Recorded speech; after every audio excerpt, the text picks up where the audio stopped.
All right, so get ready because today we are going to dive into something really, really mind-bending. Oh, I'm right. We are going to be looking at the Vedas and the Law of One. Okay. Yeah, so that's ancient Sanskrit hymns, right? Right.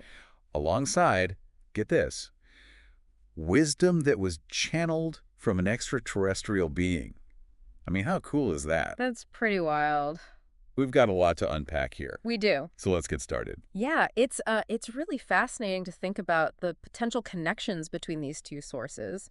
On the one hand, we have the Vedas, which is this vast collection of hymns and prayers and rituals, and it offers this glimpse into the beliefs and practices of ancient India. Hmm. And on the other hand, you have the Law of One, which is this series of channeled communications from this entity that they call Ra. And the Law of One explores consciousness, spirituality, and the nature of reality itself. Exactly, so they seem worlds apart, right? Right. But maybe, just maybe, there are some surprising common threads woven through these seemingly separate sources. Mm. What do you think? Could ancient rituals and alien wisdom share common ground? Well, I think one of the most prominent themes in the Vedas is this concept of sacrifice, and it's portrayed in a very specific way. You Okay. see very detailed descriptions of offerings and rituals that are dedicated to various deities, like, for example, Agni, the fire god. Okay, so can you give us a concrete example of what these offerings might look like? What kinds of things were they sacrificing? Sure. Like, take the offering to Agni. The Vedas describe a ritual where you offer to Agni on 8 potsherds with gold as the sacrificial fee. Wow. Or if you're making an offering to Sarasvati, the goddess of knowledge and music, it might involve a calf. There's a very specific set of instructions for each deity. It sounds very ritualistic and, dare I say, a little intense. Mm. And it's quite different from how we might think of sacrifice today. So how does the Law of One approach this idea of sacrifice? Well, that's where things get really interesting. Ra presents a more inward-focused perspective, and they emphasize selfless service as the ultimate form of sacrifice. Hmm. So it's less about physical offerings and more about dedicating your life path to serving others and the greater good. So it's less about what you're giving up and more about the intention and the energy behind your actions. Exactly. Right. And this raises a really important question. Yep.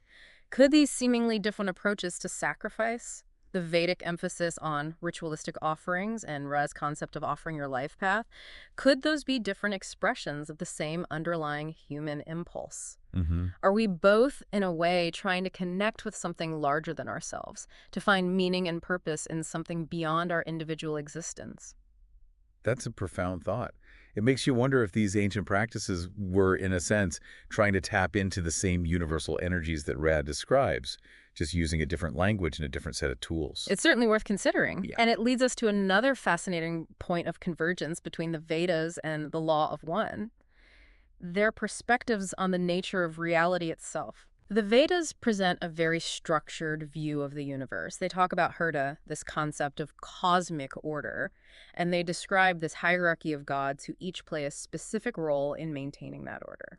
Okay, wait, hold on a second. Before we get too deep into cosmic order, you have to explain this Herta thing. It sounds important, but I have no idea what it means. You're right, I should have clarified that.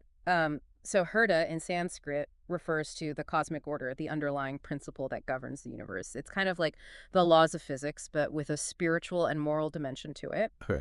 And within this concept of Herta, you have gods like Agni, who's lord of the house and fire. You have Indra, who's associated with storms and war, and Surya, the sun god. And each deity represents a specific aspect of the cosmos and has a designated place within this divinely ordained hierarchy. So it's like a giant cosmic organizational chart with each deity having their own specific role and responsibilities. You could think of it that way, yeah. Now, how does this compare to the Law of One? Well, Ra also talks about a kind of cosmic order, but it's less about a rigid hierarchy and more about a unified principle of love and light that governs the universe. Okay. They also describe this concept of densities, which are different levels of spiritual evolution within the universe, which kind of resemble a hierarchical structure in a way. So we have the Vedas with its pantheon of gods, each representing a specific aspect of the cosmic order. Mm-hmm. And then we have the Law of One with its concept of unified principle of love and light expressed through different densities or levels of spiritual evolution. It's like they're both pointing towards this idea of a structured universe, but using different metaphors and frameworks to describe it. Do you think there could be a connection there? I think it's definitely worth exploring. Could it be that the Vedic gods are, in a sense, symbolic representations of the cosmic forces and principles that Ra describes, just expressed through the lens of ancient Indian culture? It's a fascinating possibility. It's like they're both trying to map the same uncharted territory, the nature of reality itself, but using different tools and languages to do so. Yeah. And who knows, maybe by comparing their maps, we can start to piece together a more complete picture of the territory. And speaking of different maps, both the Vedas and the Law of One also address the journey of the soul, but in distinct ways. Okay. The Vedas, with their emphasis on reincarnation, offer a more ritualistic pathway. You find specific examples like the ritual of taking the steps of Vishnu for ascending to the world of heaven. Oh, wow. So it sounds like they believed your actions in this life could directly influence your experience in the next. So what's Rez's take on the whole reincarnation thing? Well, Rao also talks about reincarnation, but they frame it as a process of spiritual evolution through these different densities that we talked about earlier. It's about the gradual refinement of your consciousness, the choices you make, and how you learn from those choices. So while the Vedas focus on specific rituals to ensure a favorable rebirth, the Law of One emphasizes the inner journey of the soul and the evolution of consciousness as the driving force behind reincarnation. Yes, and this contrast raises an intriguing question. Does this difference in perspective reflect the evolution of spiritual understanding over time? Hmm. Could it be that as humanity evolves, we move from a more external, ritualistic approach to a more internal, consciousness-based understanding of the soul's journey? It's a thought-provoking idea. It's like we're gradually shifting from a focus on what we do to who we are, from Okay. external actions to internal transformation. Exactly. And this brings us to another point of convergence. Both sources acknowledge the existence of a reality beyond the physical, a realm where consciousness continues to exist even after death. Okay, so we've got the afterlife on the agenda. I'm intrigued. hmm What can you tell us about how the Vedas describe this realm beyond the physical? Well, the Vedas offer a more poetic and symbolic description of the afterlife. They talk about ascending to different realms or being reborn into new forms based on your karma. They don't provide a detailed map, but rather a framework for understanding the continuity of consciousness and the consequences of actions.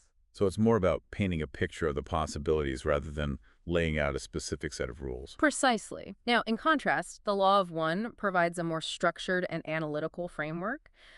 They describe these different densities or dimensions that souls move through based on their level of spiritual evolution. It's like they're offering a cosmic roadmap for the soul's journey. So the Vedas offer poetic symbolism, and the Law of One gives us a more detailed cosmic roadmap. It's fascinating to see how different cultures and sources, even ones as seemingly disparate as these, approach these profound questions of life and death in their own unique ways. What do you think?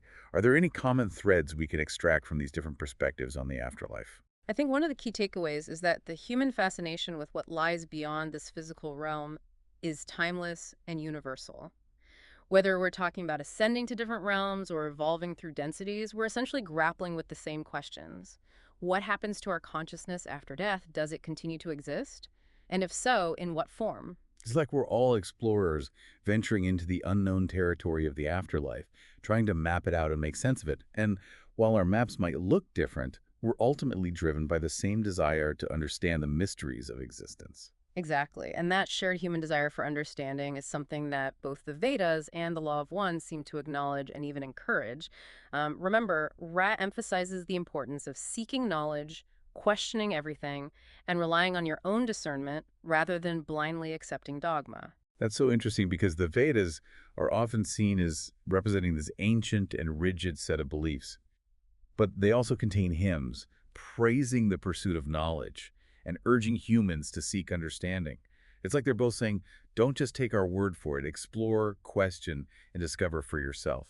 Right. And maybe that's a key takeaway from this deep dive. Whether we're exploring ancient hymns or channeled wisdom from an extraterrestrial being, the journey of spiritual growth is ultimately a journey of self-discovery. It's about engaging with these sources, asking questions, and using our own discernment to create a tapestry of understanding that resonates with our own individual experience. I love that, a tapestry of understanding. It's a beautiful way to think about it. And it reminds us that this isn't about finding one right answer or following one prescribed path. It's about weaving together different threads of knowledge, insight, and experience to create something that's meaningful and relevant to our own lives. Absolutely. And speaking of weaving together different threads, both the Vedas and the Law of One offer some fascinating insights into the nature of magic and the power of ritual. Oh, yes, I was really curious about this one. The Vedas are full of magical practices, charms, spells, rituals designed to influence events, ward off evil, and even heal the sick. What I found fascinating was how specific some of these practices were. For instance, there's this ritual in the Atharva Veda where they use a particular plant to heal wounds. They even specify how to prepare it and what incantations to use. It's like they were combining herbal medicine with a spiritual dimension, recognizing the connection between the physical and the energetic realms. Exactly. But what's interesting is that the Law of One doesn't dismiss these practices as mere superstition. Ra acknowledges the power of thought and intention, suggesting that consciousness can interact with the fabric of reality. They even talk about how certain shapes, like pyramids, can amplify energy and be used for healing and spiritual transformation. It's almost like they're describing a more refined or evolved understanding of the same principles that underlie those ancient magical practices. It's not about denying the efficacy of those practices, but rather about understanding them from a more nuanced perspective. So could it be that these Vedic rituals, with their specific actions and objects and incantations, were in essence a form of technology, a way to harness and direct energy for a specific purpose? That's a fascinating possibility, and it suggests that perhaps the line between magic and science is not as clear-cut as we might think. Maybe what we call magic is simply a way of interacting with forces and energies that we're only beginning to understand through the lens of modern science. It's like we're rediscovering ancient wisdom and finding that it often aligns with cutting-edge scientific discoveries. Precisely. And that brings us to another point of convergence, the emphasis on the interconnectedness of all things. The Vedas describe this complex web of relationships between deities and humans and the natural world, while Ra speaks of the universe as a unified field of consciousness, a hologram where everything is interconnected. It's like they're both saying, we're all in this together. Exactly. And that understanding has profound implications for how we live our lives, how we treat each other, and how we relate to the planet. It's a call to move beyond self-interest and embrace a more compassionate and holistic perspective, recognizing that our actions have ripple effects that extend far beyond ourselves. So whether we're looking at it through the lens of ancient mythology or extraterrestrial wisdom, the message is clear. We are all connected, and what we do matters. Yes. And that brings us to another fascinating parallel between these two sources, their perspectives on healing. Okay, I'm intrigued. Tell me more about how the Vedas approach healing. Well, remember how we talked about those very specific rituals in the Atharva Veda? Hmm. Well, many of those rituals were focused on healing. They use a combination of herbs and incantations and specific actions to address various ailments. It's like they saw illness as a disruption in the flow of energy. And the rituals were designed to restore balance and harmony. So it's a very holistic approach, recognizing the connection between the physical, mental, and spiritual aspects of well-being. Exactly. Now, the Law of One also touches on healing, but from a more energetic and metaphysical perspective. Ra talks about how blockages in the flow of energy can manifest as illness, and they emphasize the power of thought and intention in facilitating healing. They even mention techniques like using pyramids to amplify energy and promote healing. So it's like they're both acknowledging this underlying energetic dimension to healing, Mm. even if they approach it from different angles. Exactly, and that's what I find so fascinating about this deep dive. We're seeing these unexpected convergences between ancient wisdom and extraterrestrial knowledge, highlighting a shared understanding of fundamental principles that might be timeless and universal.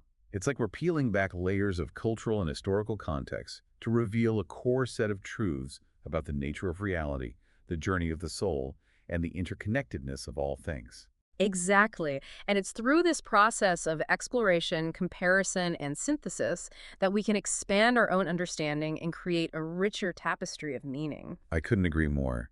As we're delving into these sources, I'm struck by how both the Vedas and the Law of One encourage us to go beyond our limited human perspectives and embrace a wider view of reality. Yes.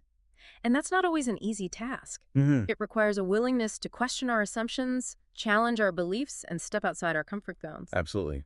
The Vedas, with their intricate cosmology and pantheon of deities, invite us to consider the vastness and complexity of the universe, while the Law of One encourages us to expand our awareness beyond the physical realm and recognize the interconnectedness of all consciousness. It's like we're being asked to step out of our limited, ego-driven perspectives and tap into a universal consciousness, a source of wisdom and love that transcends our individual experiences. And that's where things start to get really exciting. It's like we're being given a glimpse into the infinite possibilities of existence. Exactly. And it's through this process of expanding our awareness and questioning and seeking that we truly begin to evolve spiritually. Okay, so we talked about the soul's journey, the nature of reality, magic, and healing. What other fascinating insights do these sources offer? Well, both the Vedas and the Law of One dedicate significant attention to a topic that's both fundamental to spiritual growth and often misunderstood, the concept of surrender. Ooh, surrender. That's a big one. So how do the Vedas approach this idea? While they don't explicitly use the term surrender, the Vedas emphasize the importance of submitting to the will of the gods, of aligning yourself with Bharta, the cosmic order. It's about recognizing a higher power and acknowledging that there are forces at play that are beyond our individual control. So it's like surrendering to the flow of the universe, trusting that there's a higher intelligence guiding things. Exactly. And that brings us to Ra's perspective. The Law of One describes surrender as a crucial step in spiritual evolution.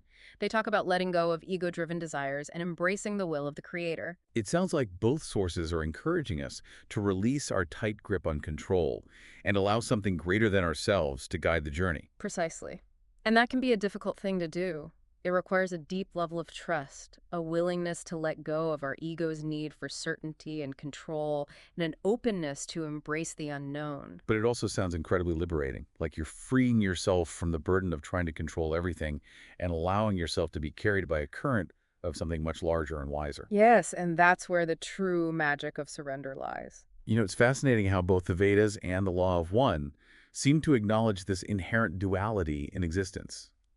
The Vedas talk about the interplay between opposing forces, light and darkness, creation and destruction, while Ray emphasizes the concept of polarity, the choice between service to self and service to others. That's a great observation. Duality seems to be woven into the fabric of reality, and both sources recognize this interplay of opposing forces as a driving force behind evolution and spiritual growth.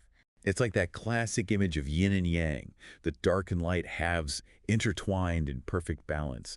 Through this interplay of opposites that we learn, we grow, and we eventually transcend the limitations of duality itself. Exactly, and that's what makes the journey so fascinating. It's not about choosing one side over the other, but rather about recognizing the dance of these opposing forces within ourselves and striving to find a balance that allows us to express our full potential. It's about embracing the wholeness of our being, the light and the shadow, the masculine and the feminine, the active and the receptive. It's through this integration that we become truly whole. And that wholeness, that transcendence of duality, might be the ultimate goal of spiritual evolution. Beautifully said. Okay, before we wrap up this part of our deep dive, I want to touch on one final concept that both the Vedas and the Law of One emphasize, the importance of seeking knowledge. Yes, this is such a crucial point. The Vedas are filled with hymns praising the wisdom of the gods and urging humans to seek understanding, while Ra encourages us to ask questions, to delve into the mysteries of existence, and to constantly expand our consciousness. It's like both sources are reminding us that the pursuit of knowledge is not just an intellectual exercise, but a spiritual imperative. It's about seeking truth, understanding our place in the universe, and ultimately connecting with the divine source of all knowledge. And that quest for knowledge requires active engagement, critical thinking, and a willingness to challenge our assumptions and embrace new perspectives. It's not about passively accepting information, but about actively questioning, exploring, and integrating knowledge into our own experience. It's like embarking on a grand adventure, a quest for truth that leads us ever deeper into the mysteries of the universe and our own being. Exactly. And that journey of discovery is what makes life so rich and meaningful. It's about constantly expanding our horizons, exploring new territories, and allowing our minds to be stretched and transformed by new knowledge and experiences. It sounds like both the Vedas and the Law of One are encouraging us to become lifelong learners, to embrace the joy of discovery, and to never stop questioning and seeking. Absolutely. And who knows what amazing insights and revelations await us along the way. Well, I'm definitely excited to continue exploring. Okay, Yeah. we've covered a lot of ground in this part of our deep dive, but there's still so much more to uncover. So let's take a quick break, and we'll be back soon to delve even deeper into the wisdom of the Vedas and the Law of One. Okay, so we are back and ready to continue our deep dive into the Vedas and the Law of One. And As we're going through all of this, it's just amazing to me how these two sources that are separated by thousands of years and come from these vastly different cultural contexts can offer such profound insights into the human experience. It really is remarkable. It really speaks to the universality of these core spiritual questions, I think. Yeah. Whether we're looking at these ancient hymns or this channeled wisdom from an extraterrestrial being, we're ultimately grappling with these same mysteries. The nature of reality, the purpose of life, the journey of the soul. Exactly. And I think that's what makes this deep dive so fascinating, is like we're holding these two lenses up to the same reality. And each lens reveals something unique and insightful. And by combining those different perspectives, we can start to create a much richer and more nuanced understanding. Right. Now, remember how we talked about the importance of seeking knowledge? Yes. Well, both the Vedas and the Law of One emphasize the flip side of that coin. Okay. The importance of applying that knowledge, of putting these insights into practice in our daily lives. Okay, so it's not just about filling our heads with information. It's actually embodying these principles, making them a living part of our experience. Yeah. So how do these sources guide us in that process? Well, the Vedas offer a very specific framework for right action through this concept of dharma. Dharma is a complex idea, but it essentially boils down to fulfilling your duty, acting righteously, and living in accordance with this cosmic order. It's about recognizing your place within the web of life and making choices that contribute to the harmony and well-being of the whole. So it's about aligning your actions with a higher purpose, with a sense of responsibility to something larger than yourself. Exactly. And that really resonates with the guidance that's offered in the Law of One. Ray emphasizes the importance of aligning your choices with this principle of service to others. Okay. They talk about how every action, every thought, even every intention sends out these ripples through this interconnected web of existence. It's like that butterfly effect. Even the smallest actions can have far-reaching consequences. Precisely. And that awareness of our interconnectedness is crucial.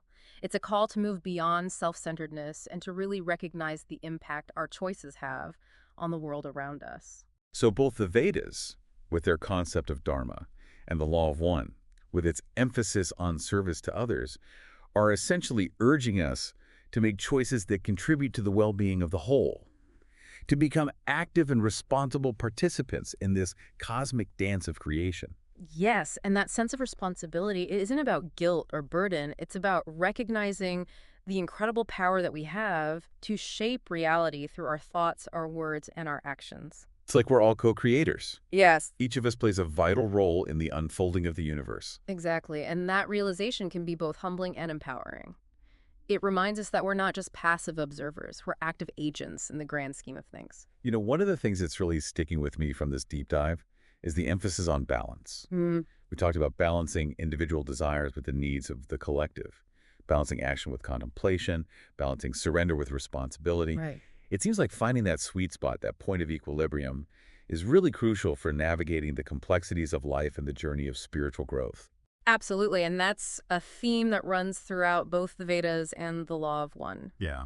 Whether we're talking about maintaining cosmic order, navigating the densities, or making choices that align with our highest purpose, balance is key. It's like we're constantly walking this tightrope, Yeah. trying to find that center point where we can express our unique individuality while also recognizing our interconnectedness with all things. And that's the beauty of the journey.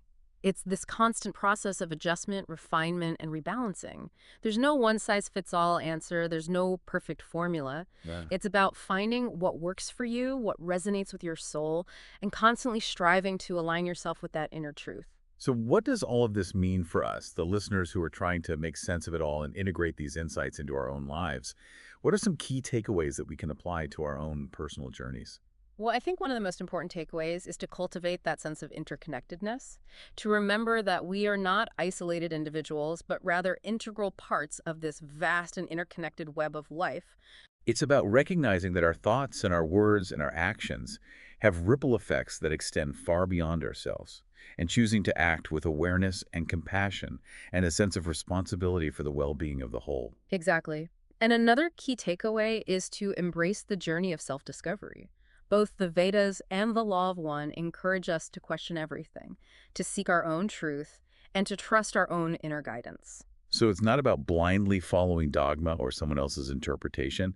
It's about cultivating our own discernment and creating a tapestry of understanding that resonates with our individual experiences. Precisely. And finally, I think it's important to remember that spiritual growth is a journey, not a destination. Hmm. There's no finish line. There's no point at which we've arrived or achieved enlightenment. Right. It's a process of continual unfolding, of expanding our consciousness and deepening our connection to the divine. It's about embracing the journey with all its twists and turns, its challenges and triumphs, knowing that each step along the way is an opportunity for growth, transformation, and a deeper understanding of ourselves and the universe. And maybe, just maybe, by integrating these insights from the Vedas and the Law of One into our own lives, we can contribute to the creation of a more harmonious, compassionate, and enlightened world for ourselves and future generations. That's a beautiful thought.